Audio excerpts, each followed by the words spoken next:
domāju, ka konkurss šogad ir izdevies kā vēl nekad. Es neatceros, kad būtu bijis tik daudz automašīnu vispār pēc skaita. Es esmu izbraucis ar visām mašīnām, visiem modeļiem, kas ir pieteikti. Zinām, favorīti kaut kādi ir, un es domāju, ka arī šis gads būs tāds, ka galu galā uzvarēs tāda klasiskās konstrukcijas automašīna, kas ir parasts vieglais auto, un tas nebūs crossovers.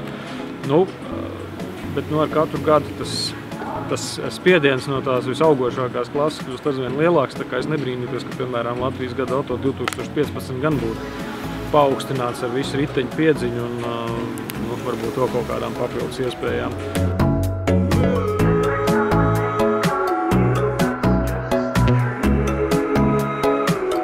Dažādi veidi, kā nodot sabiedrībai informāciju par to, ka tas vai tas ir tāds vai tāds. Var ielikt reklāmu žurnālā, var kaut ko mēģināt rādio reklamēt, bet šādā veidā tiek mašīnas parādītas un viņam iepazīstās viedokļu līderi.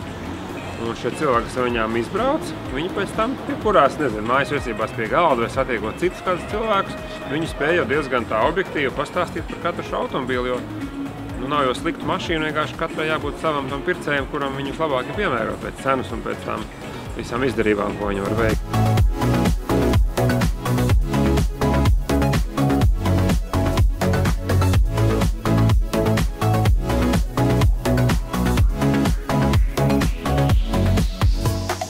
Es varu teikt, ka manuprāt, mani sāk iepriecināt tas, kad automobīļos no saloniem izvelk ārā to nevajadzīgo, kas, manuprāt, ir visas zilās, zaļās, sarkanās, dzeltenās podziņas, kņopītes maziņās, kuras pustumsā vai kur vispār nevar saskatīt. Ja, ka paliek salīdzinoši tīri dizaini un tas, kas ir vajadzīgs ātrums, spidometrs, degvielas līmenis, sarkanās lampiņas, tās visas funkcionāli ir.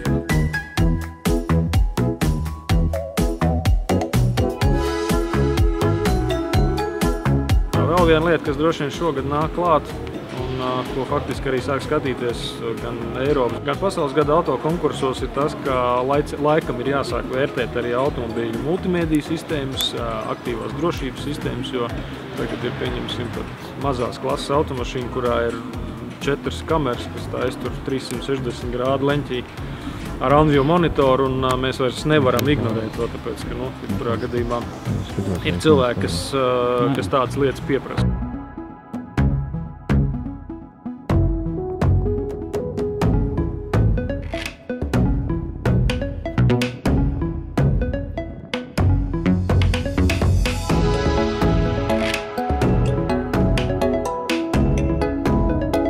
Tā kā es nedzīvoju Rīgas pilsētas centrā, man droši vien kaut kas tāds bišķiņ tāds apvidus auto veidīgs būtu droši vien piemērotāks, ņemot vērā tos apstākļus ziemā, un ka nebūtu ne visur var visu iztīrīt uzreiz un tā tālāk.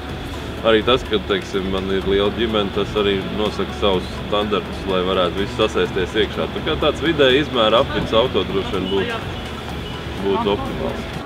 Man ir tāds raiders mašīna, ka jābūt aizmugures piedziņai, ādas beņķim un automātam. Ja šīs 3 pazīmes te kaut kur atradīšu, tad tā man derēs.